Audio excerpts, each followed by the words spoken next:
Hello and welcome to another managerial special from the On Sport podcast. I'm Craig Savage, and with me as always is Mr. Daniel Cody. Today we are going to the Bet365 Britannia Stadium because Stoke have sacked Alex Neil and have hired Steven Schumacher from Plymouth Argyle, another championship club. But we'll get onto him in a bit. Let's talk about the previous manager, Alex Neil. He took over last season, really, went from Sunderland to Stoke, a win percentage of 33%. And once again, Stoke City have made a mistake of hiring a head coach from another club. Well, you don't want to say it because you don't want to stereotype every manager in the same thing, but it is starting to seem a bit of a pattern, isn't it? We've seen now probably three or four managers that have gone from being successful championship or EFL managers elsewhere that have gone in at Stoke and it's not worked out. And Alex Neil's another one of those, unfortunately, because they had a little 3 week spell of about a month or two ago where they looked pretty good. And aside from that, they've just been poor all season. It's really strange. And they obviously had a complete overhaul of the squad in the summer. They've brought in virtually a whole new team. Looks more attacking, more exciting on paper. And the results have been non-improved. It's so bizarre. I actually thought they'd be able to push on and push towards that top half this year, but it doesn't seem to be close. And I think we've known the writings on the wall for quite a while here with Alex Neil. But you mentioned it before, the amount of managers that have been successful at other championship clubs and then not been able to get it going at Stoke. You look at Gary Rowett, who was an excellent at Millwall. Nathan Jones, brilliant at Luton either side. Michael O'Neill, obviously from Northern Ireland, did brilliant. He came to Stoke, couldn't get it going. Alex Neil, the same boat as well. And other managers have been successful in the EFL before coming there. I know Mark Hughes was maybe more towards the end of his career, but even then they had trouble. So it does seem to be almost becoming a bit of a poison chalice. And it's at a point where you have to ask, is it something beyond the football manager and the football team? Because it can't be that all of these managers are bad managers, and most of them have proven that they're not elsewhere. So there's got to be something in the structure of the football club. I know we'll get onto the new man in a minute. I can't blame him for going despite all of that, but from a football career point of view, Stoke is a tough job on paper now, and the record speaks for itself in the last 5 or 6 years. Yeah, the attendances are getting low. I see more red seats. It just went wrong again because it started brightly and then it petered out and the standards getting terrible. They're currently 19th in the championship. And I think it was probably the only decision to make. I think it was the last game of Alex Neil in charge was Sheffield Wednesday at home. And once they conceded that last minute goal, the boos just rang out straight away. You knew obviously it was a goner from there. But 33% percentage is better than a few of the previous managers in charge at Stoke. I think only Garrett Rout was slightly lower, but in the 30s. Right, let's move on to the new man. Obviously, Steven Schumacher has left Plymouth Argyle to join Stoke. Let's get his statement up for you. Steven Schumacher is the new head coach of Stoke City, the man who guided Plymouth Argyle to promotion to the Championship last season has signed a 3.5-year contract with the Potters. He's joined by assistant head coach Mark Hughes, not the previous manager, first team coach Peter Kavanagh, and goalkeeping coach Darren Pachette. Stephen said, I was attracted to this club by its history and everything it represents. And once John Coates and Ricky Martin shared their vision with me, I knew it was an opportunity I wanted to take. John Coates, the chairman, said, we are delighted to welcome Stephen, who we firmly believe to be one of the most exciting young coaches in the country, to Stoke. That sounds like a copy and paste. Stephen will quickly realise that he was joining a great club with loyal and passionate fan base and one with all the potential to fulfil his ambitions in the game. Stoke's technical director, Ricky Martin, added, it was hugely important for our recruitment process to be thorough and also efficient.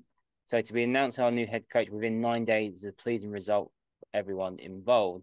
We assessed all candidates against criteria ranging from results, records, and playing style to developing young players and leadership qualities both on and off the pitch. Another man, obviously we just said, but obviously another head coach is Stoke have poached from another club. Plymouth obviously and Schumacher are thriving, and Plymouth once again have to deal with the same situation where another club from a higher division, or in this case a seventh division, have poached a manager with Ryan Lowe with Preston. Yeah, and obviously there was huge criticism from the Plymouth fans at that point, and I have to go back to the same thing again. And I know the fans don't like it. We had this all the way back with Nathan Jones going to Stoke. We've had it with countless manager specials since. And I've said it every time. If you're a player who's not played at the top level and earned the silly money at the top end of the game, when you have a chance to go from a club that Plymouth's a great club, it's a growing club, but ultimately, financially, if Stoke are willing to offer you a 3.5 year deal on what you have to assume will be a minimum five-figure salary a week, you cannot turn it down if you're a man that's never earned that money before because it's an opportunity to set you for a lifetime. So the way you do it is important, which perhaps has been his failing here, a bit like we had with Nathan Jones going to Stoke a few years ago, but and probably the same with Sunderland and Alex Neil to an extent. He's a bit different because he'd managed at a higher level before, but ultimately, from a professional and career point of view, you can't begrudge him or blame him for making a move. From a footballing point of view, you look at the table at the moment, you look at the home records this season, you look at the structures of the club, and you have to say it's a sideways move at the moment. There is no doubt that Stoke have a bigger infrastructure and bigger potential, having been a Premier League club and with greater facilities at the moment. But on the pitch, as it stands, and with the fan base in the mood it currently is, it's a sideways step, as much as you don't like it. But you can understand why he's done it off the pitch. It's a big job for him. We've mentioned before, there are a number of very good managers that have failed in that role. And you've mentioned it as well in parts of that statement.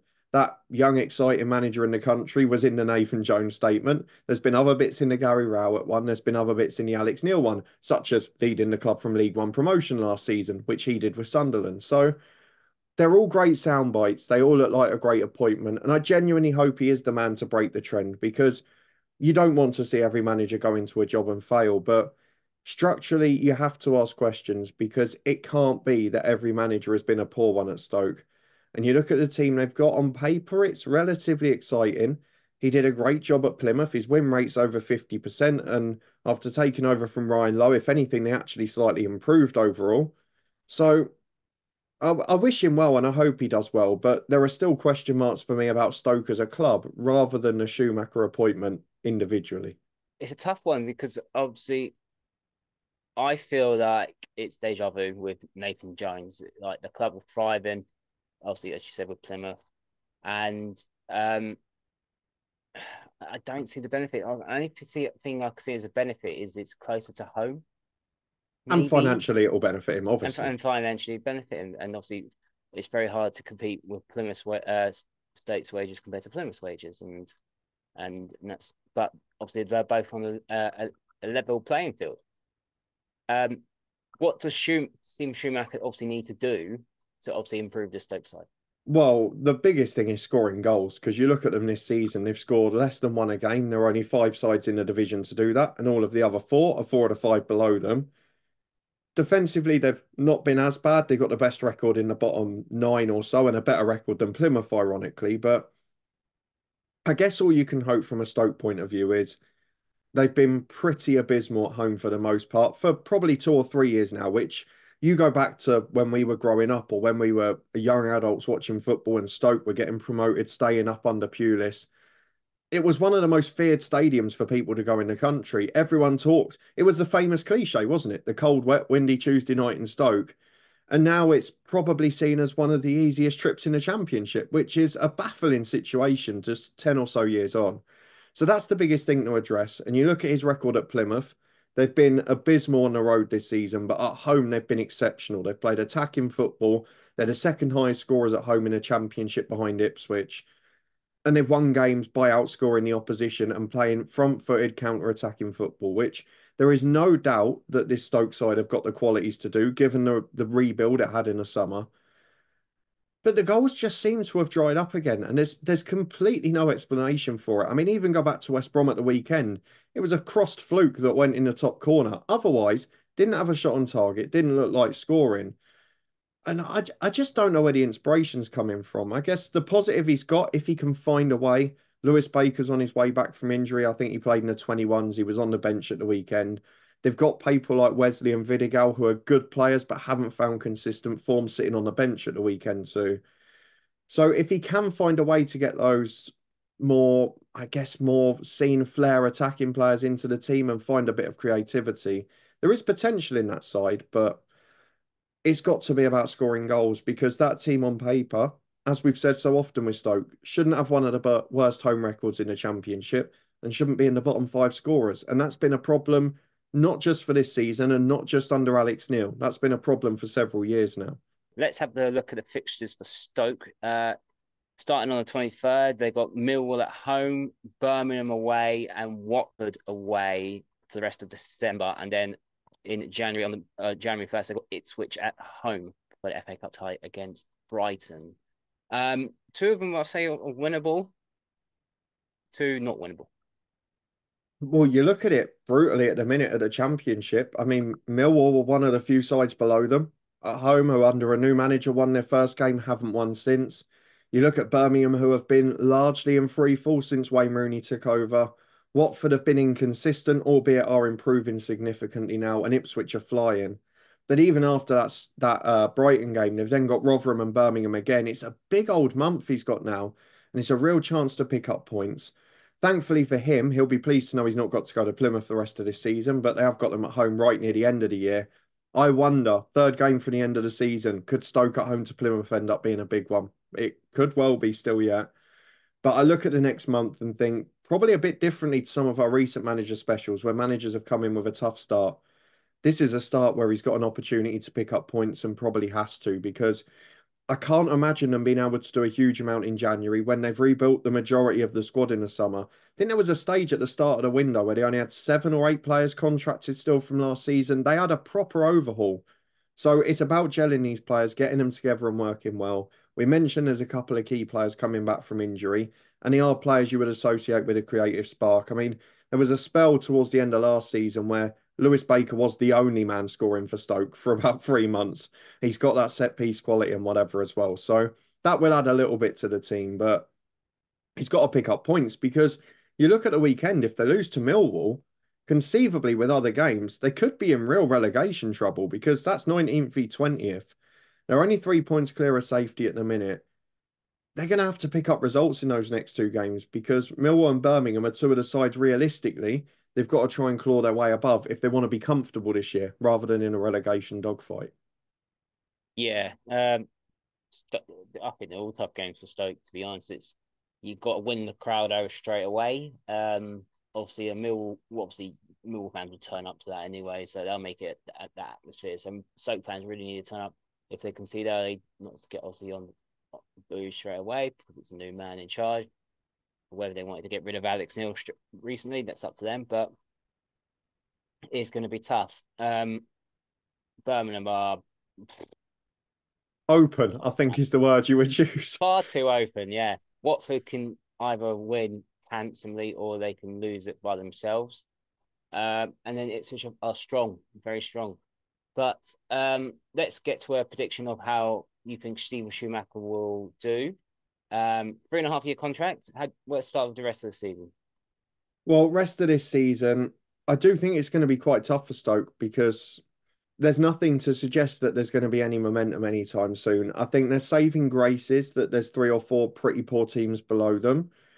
I do think who Plymouth appoint to replace him could end up being important in this relegation battle yet. Because I think probably everyone up to them is potentially still in it. Looking at managerless Swansea, Birmingham in free fall. Millwall, you have to argue, are in it now because they've only won one under their new manager. And the bottom 4 are definitely going to be in there, as we all thought pre-season. So I think any of that bottom 8 or 9 can go down, and Stoke have got to get themselves near the top of that. So they need a big start of the weekend. I don't want to give too many spoilers for tomorrow's championship predictions, but I did suspect a new manager bounce from Steven Schumacher. So I'm hoping he's going to deliver on that for me because Millwall are about the best side to be facing at the minute because they're the only other side that haven't won in their last 5, along with Rotherham. So I think that's going to be important. But the rest of this year, they stay up. I don't think it'll be that comfortable. I think they'll stay in that top of end of the bottom third. I don't see them pushing on as I expected before. I hope they can get on a run, but I like Steven Schumacher as a coach, but he's going to have to change a lot there to get that working that quick. And I think it's going to take a longer period. Will he see out the 3.5 years? I think we all know the answer to that because Stoke have been going at about 1 a year. They just need stability.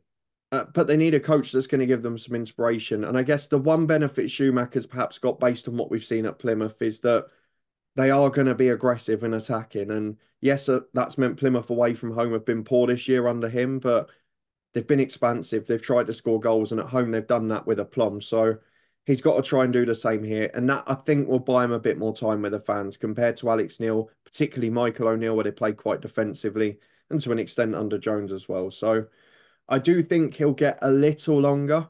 I'm going to predict he makes it to the sort of February, March next year, which actually won't be any longer than Alex Neil at all. But at that point, I don't see where they progress. I just see Stoke stuck in a rut as a mid-table championship club now, which is pretty sad to see, to be honest. But there's a lot of potential to unlock there. But I think between 12 and 18 months, they survive this year in the top end of the bottom third, and then the merry-go-round will probably begin again. But hopefully Schumacher can be the man to break that trend. But we can't predict anything else. There's no evidence of it in the last 5 years. Yeah, I think Stoke will probably finish where they are right now. Yeah, Uh, roughly. I think 16th to 19th. I think that's where I think they'll finish this season. I say needs a rebuild because they did a rebuild last season. But it depends on how obviously Schumacher wants to play it. I'm going to review the 18 months because once the results don't go their way, obviously they're going to turn straight away. It's the result business at the end of the day, and it's going to be tough. It'll be tough. It'll be very tough to start with Steven Schumacher. It will take time. It will take time. Well, those are our thoughts on the second of Alex Newton hiring of Steven Schumacher. Let us know down in the comments what you think will happen with him and at Stoke City. Don't forget, like, video, subscribe to the Honest Football Podcast. You can follow us all our socials, TikTok, Instagram, Twitter, X, at the Honest Football Podcast. And we'll see you next time.